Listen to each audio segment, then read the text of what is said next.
Aengus Snodaigh, Sinn Féin TD for Dublin South-Central. I'm currently a sitting Sinn Féin TD for the area that represents Crumlin, Drimnagh, Ballyfermot, Inchicore, Kilmainham, and quite a range of other areas, including a whole swathe of social housing in the southwest inner city. It's a very mixed area, but it's an area which is represented by working class people in the main, people who didn't see much of the Celtic Tiger and who are now being asked to pay for the sins of those corrupt bankers and the politicians that led those corrupt bankers. I believe that this election in particular is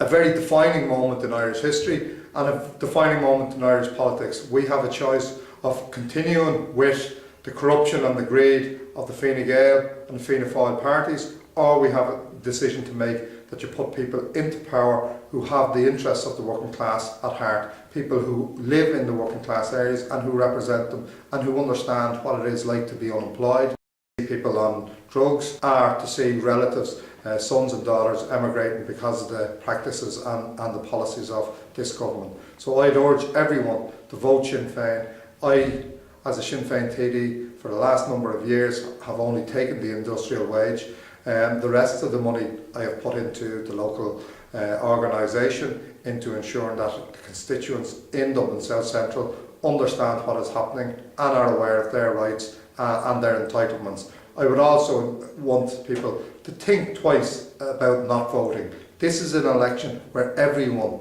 every last man, woman and child who are entitled to vote should vote, because the anger is there and people need to get out and make sure that this government and any type of part of the consensus, whether it's Fine Gael or Labour, those who are willing to bring and are encouraging people to vote for them, to bring in a whole range of cuts, they need to be got rid of. I'm urging you to vote against the consensus of cuts and to vote for Sinn Féin, and to ensure that on February the 25th that Sinn Féin is returned in bigger numbers than before, and that we are in government and that we are the party who defend workers' rights and reverse the cuts that we are currently seeing.